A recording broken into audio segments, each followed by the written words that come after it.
2 days to go, and there's quite some pressure on the shoulders of Nasser Al-Attiyah and his co-driver Mathieu Baumel. They know just too well that anything can happen. I'm a bit tense because we know that anything can happen. We can't make mistakes, but that's the way it is. Nasser is really relaxed. We know that we have a decent gap. Even if we puncture or something happens, we have a good time margin. We have to stay as we are. Cool. Everything going very well, you know, why not? We are ready to win. On his third Dakar, Pierre Lachambe is managing wonders in his Optimus buggy. The Frenchman is currently 15th overall.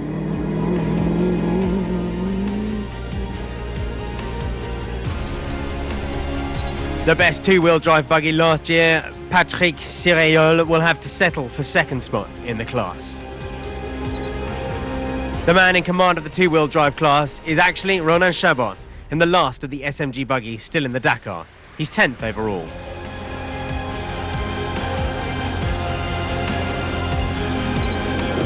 '17th last year for his first Dakar on Toyota, Aydin Rakimbayev switched to Mini for the 2015 edition. A smart move.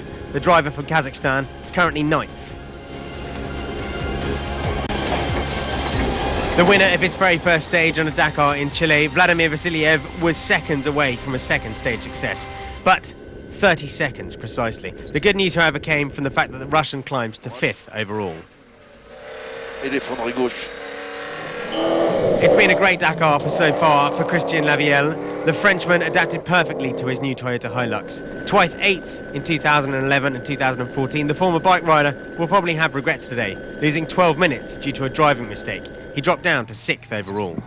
It was a great day for Emiliano Spataro, the Argentinian, on terrain he knows off by heart. He captured his best ever performance on a Dakar and took his Renault to a fine 3rd spot on the special.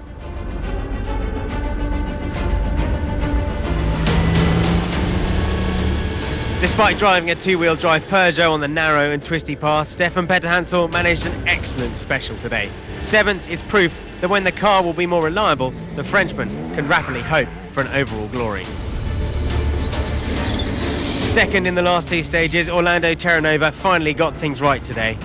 There is no doubt that he has the speed and is one of the best on these types of stages. He claimed his 4th win this year. I now have to finish the race, have a good party in Buenos Aires and start preparing again for next year. Carry on learning, get better and come back stronger. Christoph Holowich is on his way to his best ever performance on a Dakar. With no real opposition for his 3rd spot, the Pole, in a Mini, knows he has to take it easy to make it safely to Buenos Aires.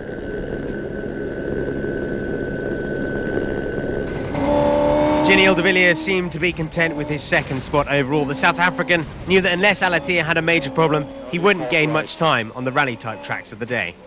The Toyota is just a stage away from matching its best ever position on a Dakar. It was quite a tricky stage in some places. You know, very twisty, lots of rocks and stuff, but we had no problem. We just went very slow. It was a walk in the park for Nasser Al-Attiyah. The race leader enjoyed a solid day. No issues and no unnecessary risks.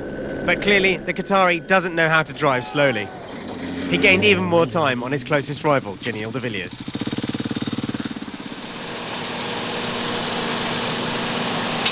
We need to have a good speed to not lose the concentration. I think we did really good job and nobody was catch us, you know, we have a little bit gap.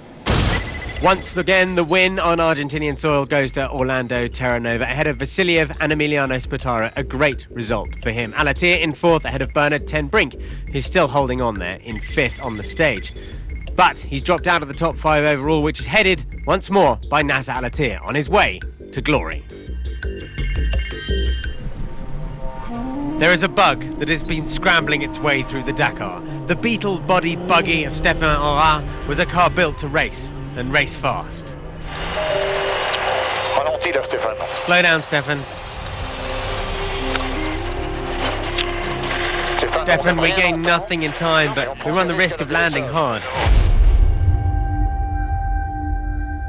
In the dust of another driver, We didn't see the huge crevasse.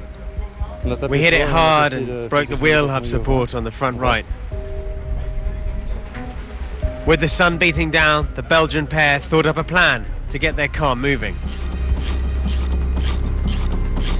We're going to take off this shock to try to balance the car by putting more suspension on the front than on the back.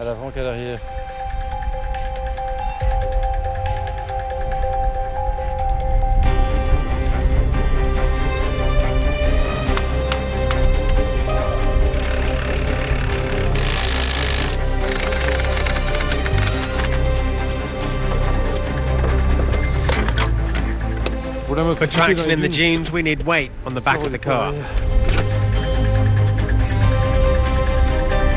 With just 3 of its 4 legs remaining, the bug crept off across the sand towards the hope of salvation at stage's end.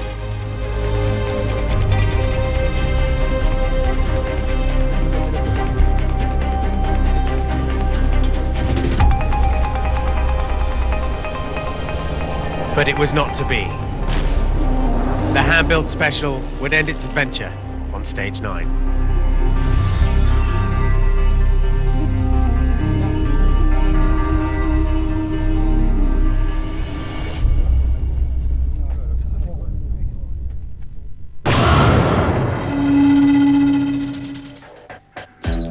He's second overall, but Eduard Nikolaev was not able to gain any time back on the leader today.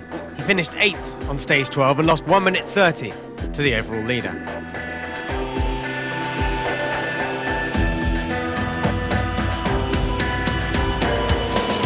That man is his teammate Irat Mardiev, who finished 5th today. On the track, the Kamaz driver passed Ales Lopres, who was stopped on the side of the road. The Czech truck driver had a puncture today and lost 25 minutes. He's still 4th overall, 1 hour 45 behind the leader and an hour behind the final spot on the podium. Starting fast this morning with the best time at checkpoint 1 was Gerard de Roy. He slowed his rhythm later on and finished 3rd on stage 12. The 2012 Dakar winner is still chasing a stage victory this year.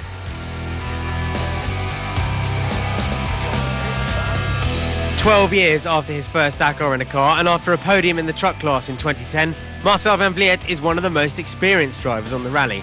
As he did in stage 1, he finished 2nd today, just 18 seconds behind the winner.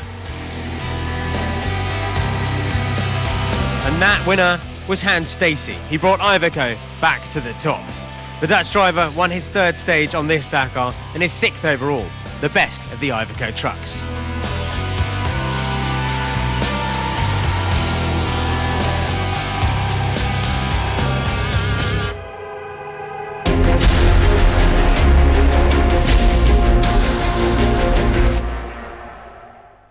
Morning, day 11.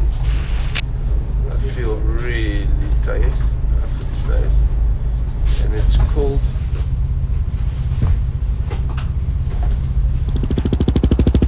It's unbelievable cold. We are now over Andes.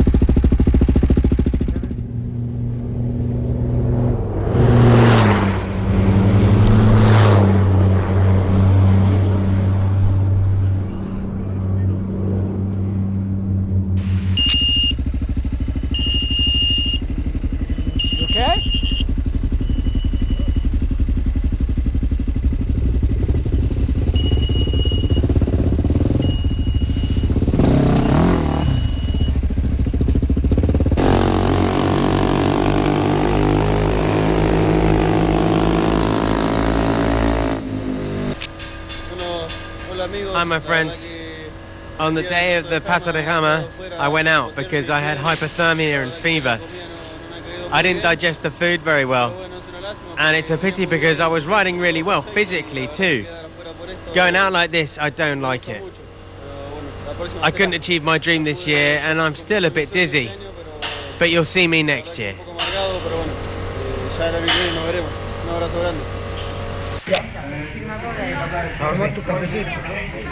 So, I'm here with a lot of people, as you can see.